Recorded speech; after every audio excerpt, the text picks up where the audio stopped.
मैंने पिछले साल अपने चैनल पे एक सीरीज स्टार्ट करी थी जिसके अंदर मैं वन पीस के सारे एपिसोड्स को देख के उसके सारे आर्क्स को देख के उस पे रिव्यू बनाने वाला हूँ, जो कि पहले एपिसोड के बाद बंदी हो गई क्योंकि मैंने उसके अलावस्था सागा तक के देखे। फिर उसके बाद मैं दूसरे एनीमे में शिफ्ट हो गया। ऑफ कोर्स मैं ब्लीच की बात कर रहा हूँ। मैंने पूरा ब्लीच देखा, उसके ऊपर मैंने 2-3 वीडियो बनाए उसके रिव्यू डालते हुए। और मैं फिर सोचा कि भाई मैं तो जहाँ तक वन पीस स्टार्ट कर रहा था ना, फिर मैंने अभी अभी थोड़े टाइम पहले ही उसके वाटर 7 और एनिस लॉबी आर्क खत्म करा है। तो मैं अभी इस वाली वीडियो में अलावस्था आर्क की सारी डिटेल्स को और उसके रिव्यू कवर करने वाला हूँ। तो इस वीडियो के अंदर मैं सिर्फ अलावस्था आर्क बात करूंगा और फिर उसके बाद अगली वीडियो एनिस लॉबी या फिर वाटर 7 पे। ओके, इस वाली आर्क की स्टार्टिंग होती है जब straw head pirates reverse mountain को क्रॉस करके एक जगह जाते हैं जिसका नाम रहता है विस्की पीक, जहां पर मेनली एक पायरेट हंटर ग्रुप काम करता है जिनका नाम रहता है बरक वर्क्स। और उनके अंदर भी बहुत सारे लोग रहते हैं और उस जगह के अंदर उन लोगों का मेन काम रहता है पायरेट्स को लाना और फिर वहां पर उन लोगों को हंट कर लेना, जो कि जोरो को पता चल जाता है और जोरो उन लोगों को मार देता है।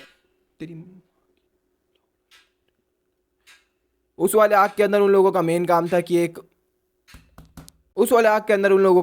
था कि उन्हें एक कैरेक्टर को स्टैब्लिश करना था जिसका नाम था वीवी, जो कि अलावस्था की प्रिंसेस है। और अलावस्था किंगडम एक सैंड डेजर्ट आइलैंड है जिसके अंदर मेनली अभी वॉर चल रही है, civil war to be exact. अपने को पता चलता है कि ये जितनी भी चीजें उस किंगडम के अंदर हो रही है वो एक वॉर लॉर्ड करा रहा है जिसका नाम है क्रोकोडाइल। अपने को इस वाले आर्क के अंदर विस्की पीक के अंदर एक वॉर लॉर्ड स्टैब्लिश कर देते हैं। दूसरी चीज एक मेन गोल दे देते हैं एक बड़े आर्क के लिए कि उन्हें क्या करना है, और टेम्पररी एक न्यू क्रूमेट यानी कि वीवी। उसके बाद आर्क आता है लिटिल गार्डन। लिटिल गार्डन के अंदर अपने को ज्यादा कुछ नहीं मिलता, लेकिन अपने को लिटिल गार्डन के अंदर एक छोटी सी चीज मिलती है कि उन लोगों को अलावस्था का लॉक पोस्ट मिल जाता है, मतलब इटर्नल लॉक पोस्ट, जो कि ऑलवेज अलावस्था के साइड ही डायरेक्शन दिखाएगा। दूसरी चीज एल्बाफ के अंदर मतलब कि उन लोगों को एक मेन गोल स्टैब्लिश हो जाता है या एक फोर्स राइडिंग बोल रहा हूँ कि जितने भी स्ट्रॉ हेड्स है वो कभी ना कभी एल्बाफ जाने वाले हैं जहां से वो जायंट्स बिलोंग करते थे। इस वाले आर्क के अंदर इमोशनल वैल्यू बोलोगे तो मेरे को ये लगा कि भाई इतना डैमेज होने के बाद भी, उसके पूरे इंटरनल ऑर्गन्स फटने के बाद भी वो बंदा एक्चुअली लड़ने जा रहा है और ड्रॉ भी होता है, तो वो देख के बहुत ज्यादा अच्छा लगा। और ये आर्क इमोशनली अच्छा था। इसके अंदर सबसे बेहतरीन चीज लगी मेरे को मिस्टर प्रिंस। इसके बाद वाला आर्क आता है जो कि है drum kingdom. Drum kingdom basically ये आर्क उतना ज्यादा इंपॉर्टेंट नहीं है, लेकिन ये एक मेन कैरेक्टर को स्टैब्लिश करता है, चॉपर। वो कैरेक्टर जो रहता है वो बेसिकली शिप का डॉक्टर बनता है और वो बहुत ज्यादा क्यूट कैरेक्टर है। उसकी बैकग्राउंड स्टोरी मेरे को बहुत ज्यादा सैड लगी और I can feel for him. और जो डॉक्टर रहता है मतलब अच्छा रहता है भाई, मतलब दिल से, और बढ़िया लगता है मेरे को। हाँ, मैं थोड़ा इमोशनल हो गया था इस वाले आर्क, लेकिन अगर तुम्हें बिल्कुल ही ऐसे स्किप करना है तो स्किप भी कर सकते हो, ज्यादा इंपॉर्टेंट आर्क नहीं है। स्ट्रॉ हेड पायरेट सबसे पहले विस्की पीक जाते हैं, विस्की पीक से लिटिल गार्डन से ड्रम किंगडम से उन लोगों का मेन गोल रहता है अब जाना अलावस्था।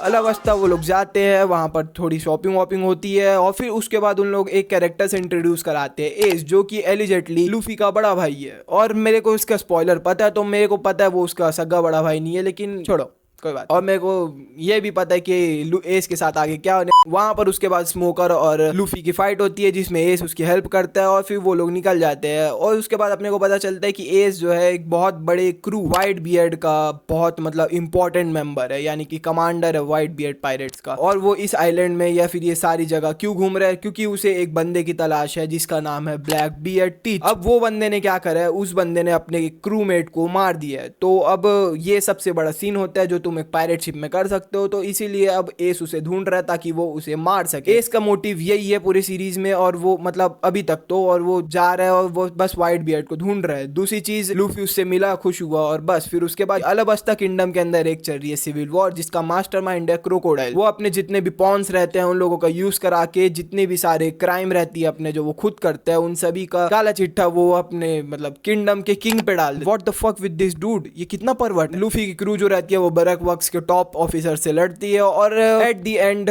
बिकॉज ये मेन प्रोटैगनिस्ट है वो क्रोकोडाइल को भी हरा देता है। जो क्रोकोडाइल को हराने के लिए वो मूव यूज करता है वो बहुत ज्यादा अच्छा लगा मेरे को। इसी टाइम पे अपने को रॉबिन भी रहती है ठीक ठाक, उसका मेन इंटेंशन पता चल जाता है। क्रोकोडाइल अलावस्था को इन्वेड करता है क्योंकि उसे प्लूटोन के पोनीग्लिफ से लोकेशन चाहिए था। पोनीग्लिफ बेसिकली एक चीज अपने को बताई गई कि एक बॉक्स रहते हैं, मतलब रॉक बॉक्स, जिसके अंदर हिस्ट्री लिखी हुई है और बहुत सारे एंशिएंट वेपन के उसके अंदर लोकेशन लिखी हुई है। तो ये सारी चीजें जो रहता है वो सिर्फ और सिर्फ निको रॉबिन को पढ़ना आता है, तो इसीलिए निको रॉबिन जो रहती है वो क्रोकोडाइल के अंदर काम करती है ताकि वो हिस्ट्री जान सके, और वो उसे प्लूटॉन मतलब कि जो एंशिएंट वेपन है उसका लोकेशन पता भी चल जाता है, तो वो उसे बिल्कुल बताती नहीं मतलब क्रोकोडाइल को। फिर क्रोकोडाइल जो रहता है वो निको रॉबिन को मारता है, फिर उसी टाइम पे लूफी आता है, लूफी क्रोकोडाइल को मारता है। लेकिन एक चीज, लूफी एक बार में किसी भी, अभी तक मैंने जितना देखा, वो एक बार में किसी भी विलन को नहीं मारता, एक बार में किसी भी विलन को नहीं मारा है। रॉब लूची को भी मारने के लिए, मतलब आगे का विलन है, लेकिन उसके लिए भी वो दो चांस लेता है।